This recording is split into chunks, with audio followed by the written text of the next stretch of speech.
Hi guys, and welcome back to my channel. Today's video is going to be a first impression and demo of the Kat Von D Lock-It Foundation. Lock-It?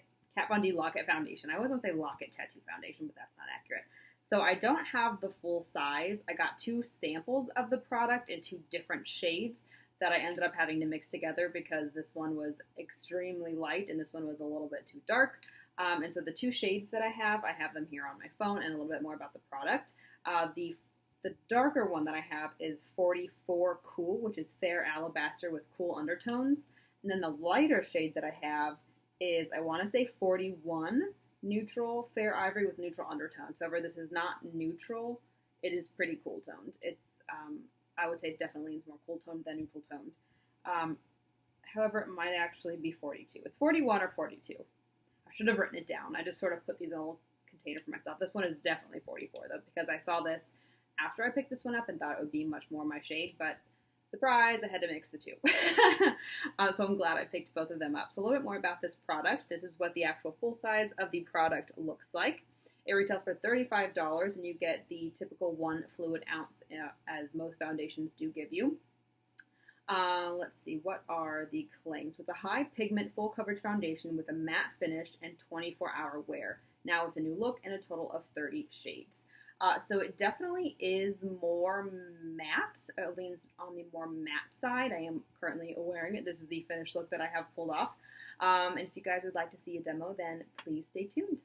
All right, to start out, I have a clean face, and I have applied all my skincare, my serums, and moisturizers. And so now I'm going to go in with the Smashbox Photo Finish Primer Water because I believe this foundation is quite heavy and matte, if I'm understanding the foundation correctly. So I'm just going to give it a little bit of help with the primer water.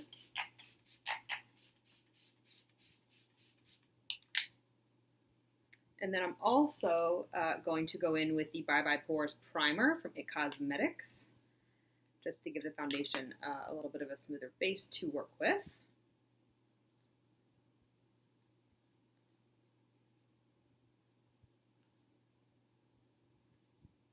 Okay, then I'm pressing that into my skin. Okay, I think we are good to go. So I'm going to, I think that currently my shade is going to be, I want to say this is 44 and that this is 42. Both are pretty pinky undertones. The neutral that I looked at was pretty yellow in between these two shades, I believe. So I'm going to go with 40, let's say 42. Oh no, 44, which is, I got them from the same Sephora, but the containers, I think I got them like a week apart, and so the containers got bigger. But okay, let's go ahead and just apply this to my skin with my damp beauty blender. Oh yeah, that's super thick. Okay. So I'm just going to put that in the back of my hand. That is the color. I want to mix it even a little bit with the smaller, or with the lighter shade. So that is the shade comparison. The top one is, I want to say it's 40, it's either 41 or 42, and then this is 44. I think I'm going to mix them together to get a better shade match for me, because that 44 just looked a little bit too dark. So let's just go ahead and apply that to my skin. For a lazy Sunday, I'm going to have a full face of makeup on. All right, so it's going to buff that into the skin, or bounce it into the skin, I suppose. I should probably get a mirror. All right. Oh yeah, mixing that in was definitely a good choice because this is going to be a great skin match for me. It's always difficult to find decent shade matches for myself when we transition from winter, when I'm pretty darn fair, and I'm in spring and summer when I'm still pretty darn fair, but there's a little bit of sun on my skin. But okay. So that is half of my face done with the Real Techniques sponge. So I really did even out my complexion. I did have a little bit of acne scarring up here, and I do have sort of a active on its way out spot right here that did get covered up quite nicely. It definitely looks like I'm wearing foundation. It's not one of those super natural looking foundations, but that is what the half of my skin looks like. I think it's sort of drying out on my skin, so I'm going to get a little bit more of both of the shades, whoops, to mix back in the back of my hand to go in on the other side. I'm going to try a brush, but I can tell you I don't think that I'm going to like it because this is a super thick foundation. And I have a feeling it's going to look a little bit streaky. So let's see, what kind of brush do I want to use? I probably should have determined that before I started filming. Let's go in with, let's try this one. This is a NYX one. It's sort of lighter and not super dense. It's the NYX 03. It doesn't have a name on it. But I'm going to go in with this brush to see how it sort of blends in to the skin.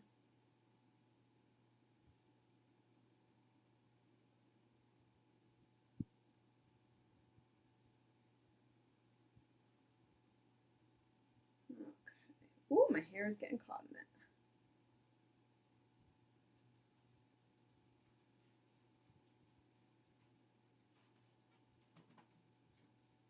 Okay, let's see how this looks in the mirror. I mean, to blend it out pretty easily with a brush. It doesn't look like my brush absorbed that much product. All right, so it definitely sunk into the pores on the left side of my nose with the brush as opposed to the sponge where it didn't do that. I think I might be able to blend that out though. Let's see how that worked. It helped a little bit. Still looks like they're sinking in my pores. It also looks like it's clinging to sort of the peach fuzz on my face. Primarily on the brush side, but it is also doing it on the sponge side as well. Coverage-wise, I think they both look identical. So I'm gonna just blend out this side of my face with the sponge because I think I just prefer the application with the sponge. But that usually is the case for all foundations. All right, so that is one layer of the foundation. It is pretty full coverage, so you can still see a little bit of redness from these spots. I'm going to go in with the lighter one, sort of in the high points of my face and on my chin. And we're going to blend just the lighter foundation out to see if that brings a little bit of brightness because my skin looks a little bit lackluster. Okay.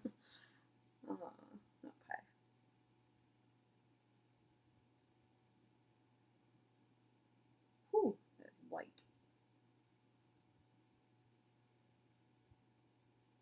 I'm hoping it'll also help to cover any more of that redness from some acne scarring that I've got going on. Okay.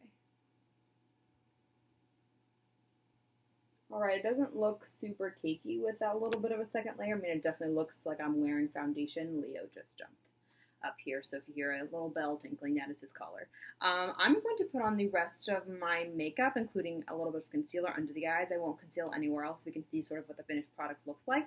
But I will go apply the rest of my face, and I will be right back to check in. Alright guys, so we are back. I haven't done a ton to my face, just a little bit of, I set it with the Laura Mercier Translucent Setting Powder and my damp sponge in my T-zone, and a fluffy brush sort of everywhere else after I did that.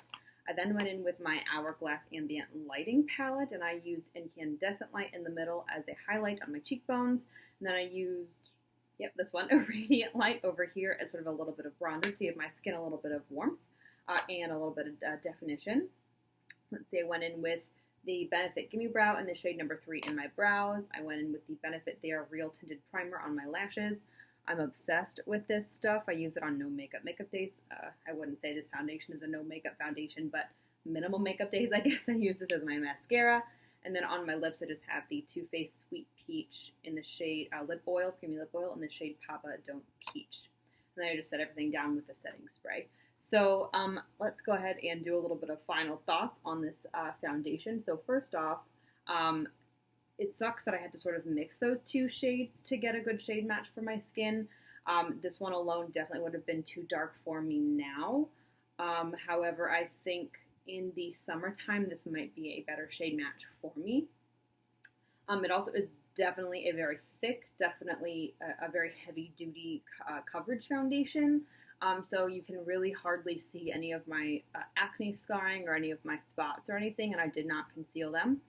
I will say it is sinking into my, I don't know if it's sinking into it, but it's emphasizing my one smile line over here. I know I'm dehydrated today. I haven't had any water, just some coffee. So that might be playing a factor into it as well, but I do notice immediately it is sort of working its way into that one fine line on the side of my face. However, oh, and it is sinking a little bit into my fine line on my forehead as well. Now that I blended everything out with a sponge, my pores look okay. It looks better on the side we only used the sponge. On the side that we tried with the brush first, there's still a little bit of settling into the pores. It's definitely a beautiful foundation. I don't know that I'd want to have to pick up two different colors to make that perfect match for me. These were the two more cool tone shades, the lightest of the two. I want to say this will work for me when we actually get into the summer, but this is probably way too light for me in the winter. If I did, let's do that swatch again. I think this is definitely too fair of a shade. Well, I'm going to swatch. So this is the shade blended out, the lightest shade. I'm going to swatch it next to my other fairly light foundation, which is the Josie Maran Argan Oil Vibrancy Foundation in the shade RG5 Dynamic.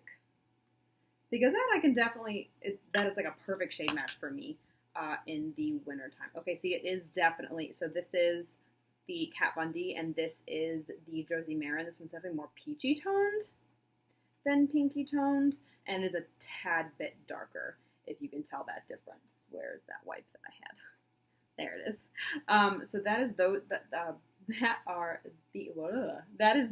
those two foundations. Good Lord, swatched next to each other.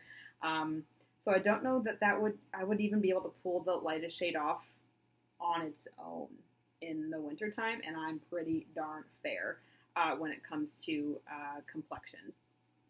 So final thoughts, I think it's a great foundation.